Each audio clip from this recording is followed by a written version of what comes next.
Hey everybody, I'm Dr. Perkins, a board-certified OBGYN, and today we're talking about, can bacterial vaginosis clear up on its own?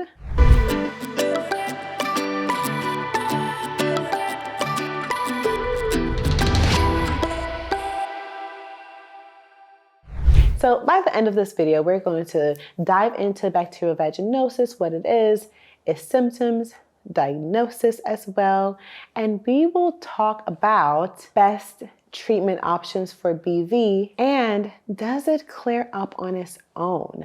What is bacterial vaginosis? Bacterial vaginosis is an infection that is caused by a bacterium called Gardnerella vaginalis, and this bacteria lives in your vagina normally. It's supposed to be there. It's wonderful to be there. We want it to be there. But sometimes while it is there, it may grow a little bit more than it ought to, so that the total amount that is in your flora, that is in your microbiome, is more than what would be considered normal. And so when our vaginas become less acidic, it kind of allows the vagina to lose its guardrails, and bad infections can happen because the protection that's needed to prevent infections is just no longer there. And so to maintain a healthy vagina, you want your vagina to be as acidic as it can be. And so with that, if your vagina becomes less acidic, the likelihood of you getting bacterial vaginosis increases. And then once you get this infection, really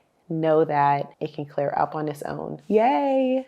This is good. This is really good news. And I say that because more and more we find that people have this infection and are not aware that is present. But in addition to that, sometimes you may get a test like a pap smear, and your pap smear may return and say, hey, we see clue cells, and these clue cells tells us that you have bacterial vaginosis. And you might say to your doctor, well, wait, what? I have BV, but I have no symptoms. Nothing's been changing. So what do you mean I have BV? Because I don't have any symptoms. I don't have any problems. I don't have any changes down there that would make me think that an infection is happening, and it may be present. And so because of that, not all infections of bacterial vaginosis requires infection. Really, it is completely normal and okay to treat whether or not you have, or only when you have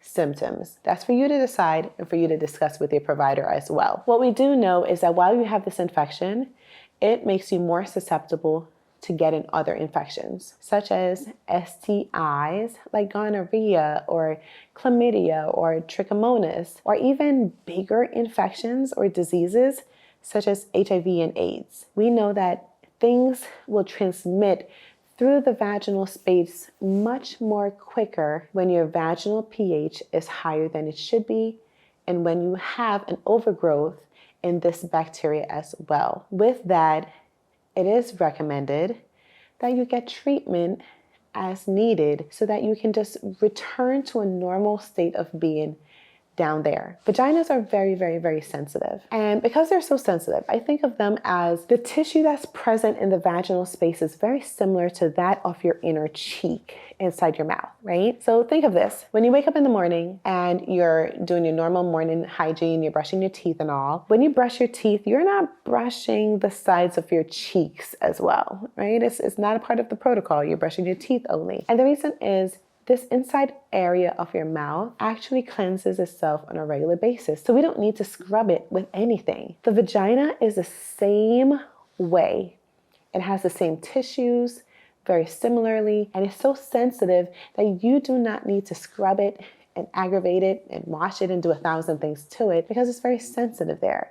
And the tissues there are so thin that it's very easy for bacteria and things to pass and migrate through it, enter into your body, your organs, and can cause bigger infections all around. With that, it's important that we protect the area, help the pH remain where it should, support it accordingly, and if you have an infection that's symptomatic, you go ahead and get treated for it. So what is the best treatment for BV? The one that works, right? We want a treatment that will clear it up. And so what are the options? Well, we can give you a prescription that is the best evidence-based medicine supported treatment that is available. This is done with an antibiotic called metronidazole or Flagyl, and this antibiotic will get rid of all the excess amounts of bacteria that's present, bring the levels back to normal, because you still want some to be present in the area, just not a lot of it. This antibiotic will do just that. With that, know that about 30% of people who get treated with this antibiotic will get a yeast infection. And so if you know that just based on your history, you tend to get a yeast infection whenever you use metronidazole, it may just behoove you to ask and request that a yeast infection treatment be given to you as well at the same time that you're getting the antibiotic treatment. These yeast infections may present several days after starting the antibiotics. And so in general, try to wait until you complete the antibiotic course, meaning you've completed all the pills. If you've chosen to get the treatment vaginally, you complete all the applications and insertions vaginally before you get the treatment or start the treatment for a yeast infection. So our question today is, can bacterial vaginosis clear up on its own? And it absolutely can. And so because of that, if you know that you have the infection or suspect that you do, literally you can give your body time to clear the infection. How much time? We are not exactly sure. So do know that if you are opting to just wait and get your body to clear up on its own, you can always go to the doctors, have them retest if you'd like, or just pay attention to your symptomatology. If your discharge returns back to normal, if everything feels normal down there, if you're no longer having that fishy odor that was pretty, strong initially, then you know that your body's doing what it needs to do to clear the infection. And what you can do to help your body out just a bit is to make sure that you're keeping a very nice, healthy, balanced diet. Make sure that your diet is not heavy in sugars. This is another conversation which we talk about in my ebook, Hormones Don't Lie, but sugars are killing us slowly every day. And I say that because we tend to easily overindulge on sugars without even trying. And so when we think of the fruits that we're having, that's sugar.